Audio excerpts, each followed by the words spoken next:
British Council takes equality, diversity and inclusion very seriously, and we have a number of programs that help support this, but we also try to live it in our daily operations. And I think for any corporation or NGO, any organisation, you need to take EDI seriously and to really make it work for all of your staff and all of the people outside that you work with.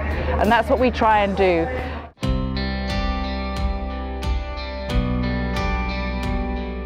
I think at this point, probably bigger than workplace harassment or other kinds of biases, I feel that mobility is a bigger issue. The second issue is public spaces. Women being able to move around freely in public spaces, and I think that is a problem. And I think as mobility improves, as more and more women of the middle and the higher income group first take the leadership and start reclaiming the public space, the social space, the economic space, you will have a trailblazing effect, and you'll have this trickle down to a wider spectrum. Women's inclusion in the economy is necessary, and for Pakistan's progress, women have to be a part of the solution. And you're very right, we do not have enough women leaders. We don't have enough women in positions of influence, and that is something that needs to change. There's a business case for it, but also diversity boosts the bottom line. It brings innovation, it leads to sustainable ideas.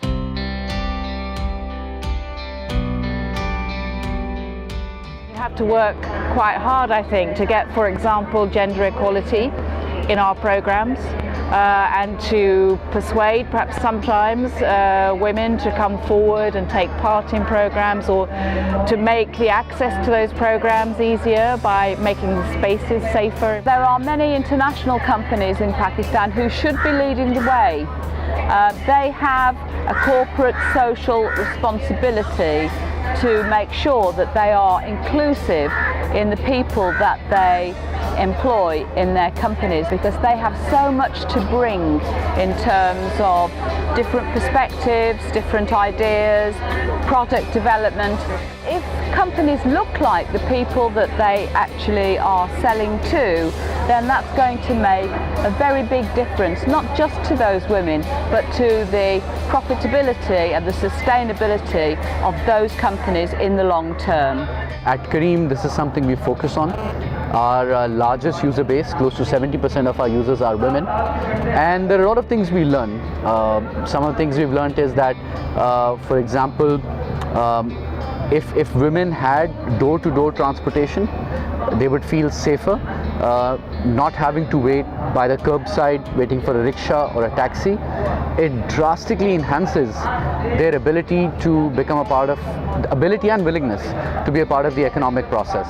In L'Oreal, we have a global platform called Women in Science, where we like to promote women scientists from all over the world, and we do have a fellowship program for that as well. I do know that some Pakistanis have also been a part of that.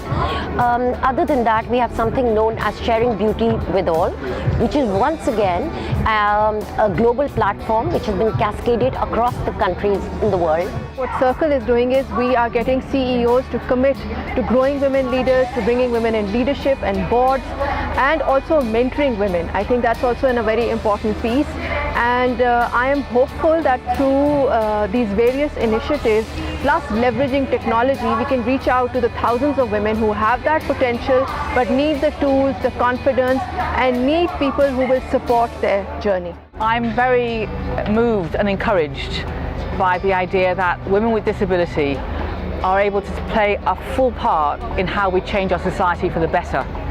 And actually, women with disability are often key knowledge holders for what an unequal world really means, and they're the ones who are expert in saying this is the experience and therefore this is what needs to change.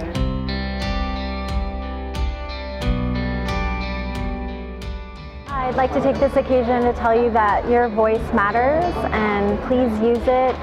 Your participation in society, in the workplace, and at home and with friends is really important, and if you are not there, nobody can replace you. So please be out there, be spoken, and advocate for yourself, and find others to advocate with you who can help you be a better part of society, because sustainable societies are inclusive and you're an important part of that. We need these voices, we need these knowledges, and how can that then help to sustain us as we move towards a more equal world?